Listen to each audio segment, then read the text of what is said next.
अस्सलामुअलैकुम वरहमतुल्लाहि वबरकातुहू। मैं हूँ आपकी मेज़बान तबीबा निदा साहब फ्रॉम लाहौर। उम्मीद करती हूँ आप लोग खैरियत के साथ होंगे।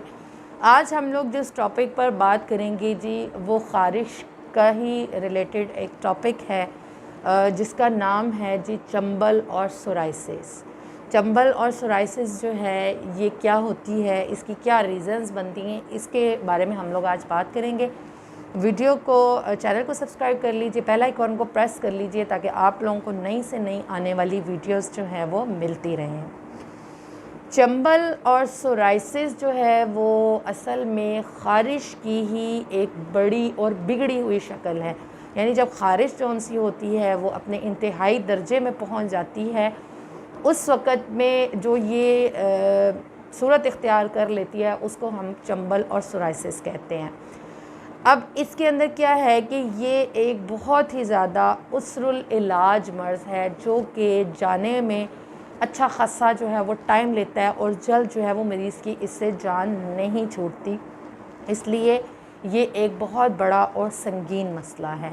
जैसा कि मैंने इससे पहले आप लोगों को ख़ारिश के टॉपिक पर जहाँ पर बात की वहाँ पर बताया था कि ख़ारिश जौन सी होती है ये असल में उज़लाती तहरीक का मज़हर हुआ करती है। यानी जिस वक़्त उज़लात के अंदर तहरीक होती है, उज़लाती असाबी तहरीक के अंदर जो है ये ख़ारिश की इब्तिदा हुआ करती है। उसके अंदर फिर ड्राई और वेट दोनों तरह की ख़ारिश के बारे में मैंने आपको बताया। यहाँ पर भी यही बात है कि सोराइसिस और चंबल जौन सी है ये उज़लाती असाबी तहरीक के अंदर होती है।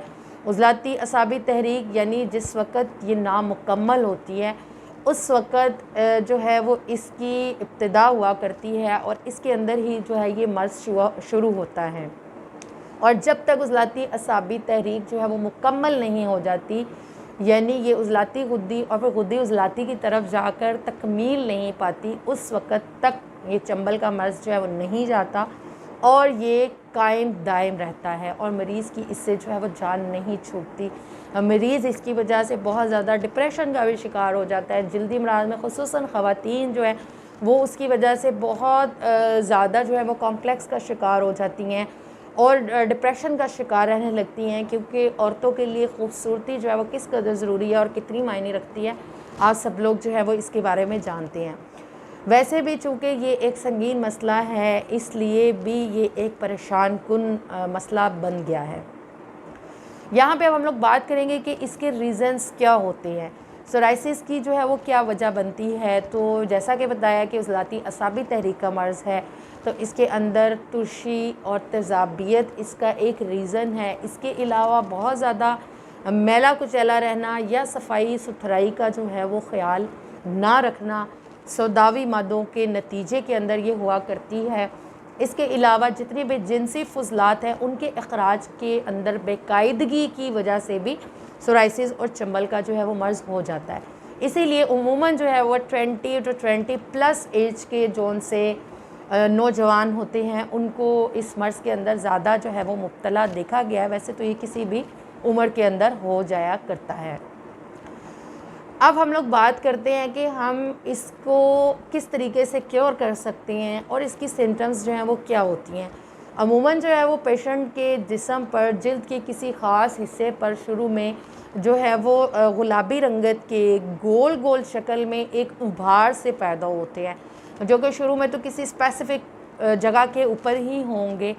उसके बाद क्या होता है, उसके ऊपर से बिल्कुल छिलके नुमा जो होती है वो जिल्द छिलकों की सूरत के अंदर उतरना शुरू हो जाती है और उसके बाद वो जो स्किन ऊपर से छिलकों की सूरत के अंदर उतरती है उसके नीचे छोटी छोटी सी फिंसियाँ जो होती हैं उस जिल्द के ऊपर बन जाया करती हैं और कभी कभी जो है वो उनमें से पानी वगैरह भी रिसना जो है वो शुरू हो जाता है। उसके अंदर से मवाद जो उनसा होता है वो भी निकलता है, वो फिर और जगहों के ऊपर लगता है तो उससे भी बाकी जगहों के ऊपर भी ये मर्ज़ जो होता है वो सरायत करता जाता है। मरीज़ को जो है वो अजीब सी एक घबराहट होती है, एक बेचैनी होती है। मरीज़ जो है वो जिस्म के ऊपर खुजलाता है और सम टाइम जो होती है वो इतनी ज़्यादा ख़ारिश होती है कि वो अपने आप को उसके नोच लेने वाली कंडीशन जो है वो पैदा हो जाती है और उसको इस चीज़ का एहसास तक भी नहीं रहता कि उसने अपने जिस्म को जो है वो ज़ख्मी कर लिया है। और उसके बाद जब वो रुकता है तो उसको पता चलता है कि उसकी स्किन जो है वो किस कदर डैमेज हो चुकी है, उसने कितना अपने आप को जो है वो खुजला लिया है। ठीक है जी। तो जैसा मैंने आप लोगों के साथ इसकी तहरीक को वाज़ेह कर दिया, तो इसके मुताबिक ही इसका जो है वो ट्रीटमेंट किया जाएगा। यानी उसकी इलाज के अंदर अगर ये उज़लाती असाबी है तो उज़लाती गुद्दी से गुद्दी उज़लाती तक की चीज़ें इसकी ग़िज़ा में, उसकी डाइट के अंदर हम लोग उसको इस्तेमाल करवाएंगे। और इसके अलावा मैं यहाँ पर आप लोगों के साथ एक नुस्खा जो है वो शेयर करती हूँ। उसके अंदर आप लोगों ने जी करना ये है, ये जितने इंग्रेडिएंट्स मैं बताऊँगी इसको आप लोगों ने इक्वल क्वांटिटी के अंदर हम वज़न जो है वो इसको तैयार करना है। उसके अंदर आप लोगों ने करना ये है कि बापची और चाकसू, ठीक है, नंबर 1 पे इसके अंदर जाएगी जी बापची।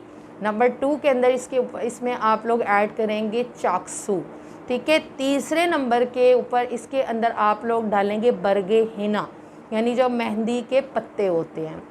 4th नंबर पर इसमें जाएंगे बरगे नीम।